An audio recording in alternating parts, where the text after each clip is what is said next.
If you're thinking about getting a prep center and you're wondering where should your business be before you actually sign with them, today I'm going to share with you from someone who has been there, done it, and even runs their own prep center and has been in the game for years. They're going to share everything that you need to know to get started. We started in 2015, discovered Amazon FBA, went absolutely all in. We have now got 8 operational warehouses, 4 in the UK, 3 in the US, 1 out in Europe, and we support all various sizes of businesses from startup sellers to international brands. And as I always try to say, we take massive action every day.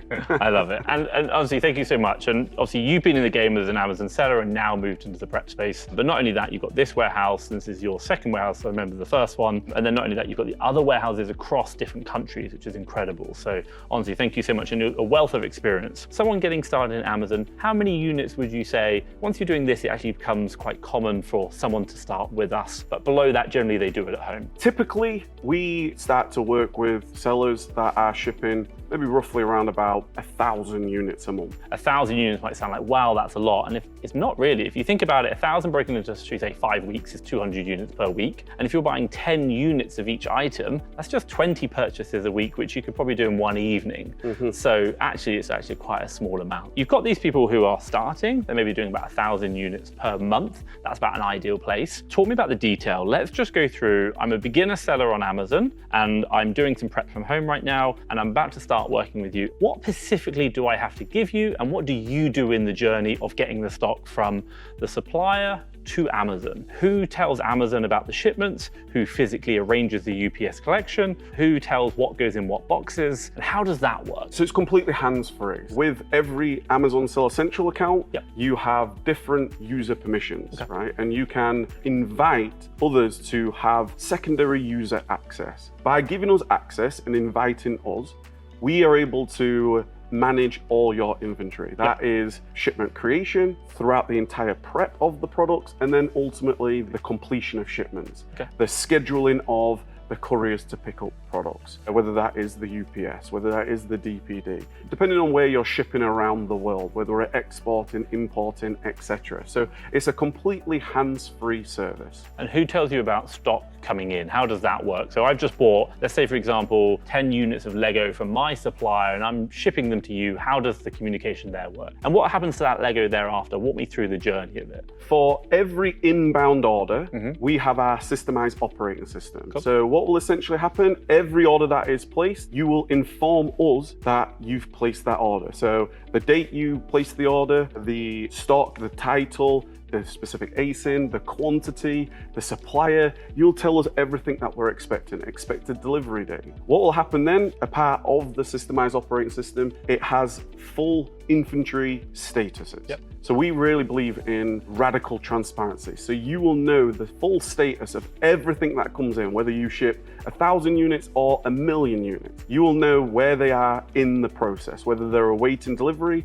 whether they're checked in, whether shipment's in progress, whether picking's in progress, whether it is in quality control, and ultimately when it's being shipped. So you will know absolutely everything, and it will update in real time as the team logs products in. You'll be able to actually see us working while you might want to just watch us. But we also work through Slack communication, and we also have different functionality of part of the systemized operating system. So let's say you've got a request. Let's say it's a store return. Well, you just put that request on, it will go to our partner request team, and they will action that request on your behalf. If you want something investigating, let's say, for example, you've shipped 10 units and Amazon said that they've only received 8 units, you can put an investigation in, an outbound investigation, there's been a discrepancy. Our team, our quality assurance team, will get that investigation. They'll look back through CCTV. Everything is digital. We have the full history of everything that we ship. And usually, since we really innovated and introduced our CCTV system,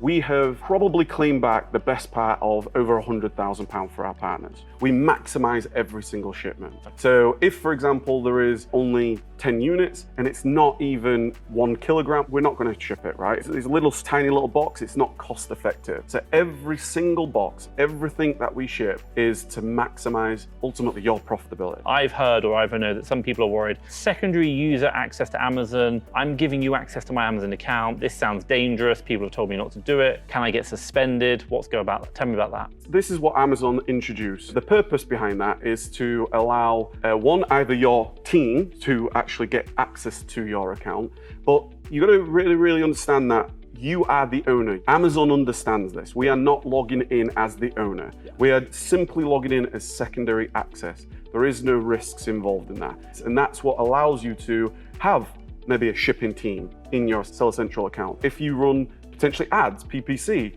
you can have an agency running PPC ads on your behalf without the risk. So one of the other things that people talk about is, or should I say, I know, prepping from home, they can get it in, get it out really quick. Turnaround time's a key consideration. For you, are you sat here with stock for weeks on end, or like, what are we talking about? We are not here to be a storage facility, right? We want to ship your product as quickly as we possibly can. So depending on the volume, so like I said, if there was only like 5-10 units, obviously, we are not going to just quickly ship that just for the sake of speed, unless you wanted it to be, but we want to maximize profitability. Yeah. But if we're getting deliveries every day and there's more than enough, then typically we work to a 48-hour turnaround. If it is globally and we are exporting around the world, it goes through our systemized fulfillment service, and then it goes into our systemized logistics because there's a little bit more in exporting and importing, etc. So typically we then add another 48 hours on that then. One of the big areas around using prep centers, people are worried about missing stock, lost stock. That's a big concern. I've heard people losing thousands of dollars or pounds of stock. How do you deal with that here? It's so sad to see stories and cases of this, tens of thousands of pounds, because that can literally break somebody's business and their livelihood, right? It's important to know what the terms of service ultimately is. We transparently share every part of our terms of service, right? So you know exactly what happens at any given time. It's a full transparent agreement. You know exactly what the processes are. If in the event that something gets delivered and for whatever unlikely reason it hasn't left, the terms of service agreement to whoever you attempt to use should tell you exactly what the process is. Those should be compensated. If those case studies of tens of thousands of pounds being lost of people, they should have been compensated for that. Okay, so if you're struggling to find products to source on Amazon, what can you do? The first and most important thing is finding the suppliers which are going to have profitable products. That is why I've put together my top 100 suppliers for the USA and the UK. 2 separate lists, 2 links. Have a look down below. I think you're going to like it. And you can start sourcing from the top suppliers which have worked for me over the past year. Check it out, description down below. When stock arrives, how does it get through prepped into boxes? And then how does it get out of the warehouse going on the way to Amazon? So we're right here at the kind of like check-in gate, I think it is. So talk me through that. We call this our inbound. We go from inbound to outbound in a straight line. The roller shutter door will be up. We will have different deliveries come, whether they are parcels, whether it's pallet deliveries, and it will enter the warehouse. At this area, we have a full inbound team. And the inbound team are essentially logging in everything that is expected. So we'll know exactly what is coming inbound because it'll have the identification, it'll have names, it'll have references, it will have the order ID, and then we go into the systemized operating system to double check the quantities, the sizes. The team are essentially logging in here. Once this is done, it will actually make its way to either a shelf or one of our bays. That is then ready for our shipment creation. They'll ring a bell and that will inform our pickers that that shipment is ready to be picked. These cameras are here to essentially record everything that comes into the warehouse. We have just in this area alone, we have 3 there, 2 there, 1 there. We've got a multitude of others. We probably have I think there's 8 cameras just in inbound. This allows us to ensure that everything that is expected to come in the warehouse is under CCTV, that we can prove it's coming to the warehouse. Every single shipment is timestamped. Every inbound is timestamped. Tells us exactly the date and time of when it came in. That allows us to go directly to the CCTV. We know the date to go, the time to go, and there the CCTV is. This is our picking bells. On here we have a full rack of shipments that once our shipment creation has been created, goes into our rack, and then he will ring the bell. That will inform our pickers that there is another shipment to pick. So these are what we call our processing streams. We have 4 of them in the warehouse. Essentially, this allows us to ship products at volume with the right quality control. So this is now our processing stage. Our team will now do the labeling, bundling, polybagging, anything that's required within that product in that shipment. Through the laptops, we'll see the picture of the product, we'll know exactly what color it should be, the dimensions, we'll know whether it should be 1 liter or 50 mil, we'll know exactly what is expected right here. The team will then do that prep and then ultimately put the product back into the tray, so then it to go under to the quality control station. We have CCTV right over the process, which essentially, and it's little dots that you see, these are 1080p cameras, essentially records the entire process.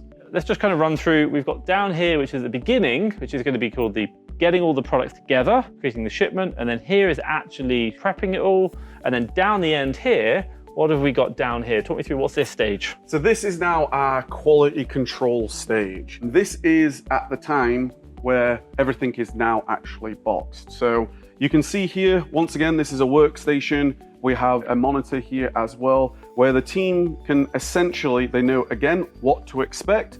It comes to the end right here. So on our systemized operating system, we'll see exactly what shipment it is, where the shipment's going, how many products within that shipment, the quantities, and then the team are literally picking up products and inspecting those products to ensure that the right label is on the right product, the right prep is on the right product, because everything can be seen via these screens. At this moment in time, what then happens is everything, depending on what type of shipment it is, let's say it's a box or a pallet, whatever it might be, everything is then on weighing scales. And once again, you'll see we've got under cameras and the footage to see the products going inside the box. And with the weighing scales too, we'll know exactly what the weight of the box is. One of the things I just wanted to point out, and something that we developed over the last 12 to 18 months, and that is what we call our systemized packaging tape. This tape is actually slightly wider, so much more stickier. This can actually probably pull the rest of my hair out. This tape, it actually picked up a 20 kilogram box with 1 strip. And these boxes must be secure, and therefore tape is a fundamental part of that. We can also identify every single one of our boxes. Because it's got this tape, it's so unique across any other packages that couriers may be looking after, it's just super identifiable. So once the shipment has been completed, our shipment completion team will have completed it and it goes over to our systemized logistics team. At that moment in time, we work with some great partners and we have these collection bays. Depending on what courier we may be using, it goes through, we have collections every single day. Our partners will come to the warehouse because we have direct accounts, daily pickups, daily collections, and our team will go to the exact bay with the shipments completed. And everything has our internal identification. Of course, it's got all the labels for the right couriers, etc. in place, and it will get picked up on a daily basis. And where does it go? Out the door? It goes out the roller shutter door. So we have a second roller shutter door right here.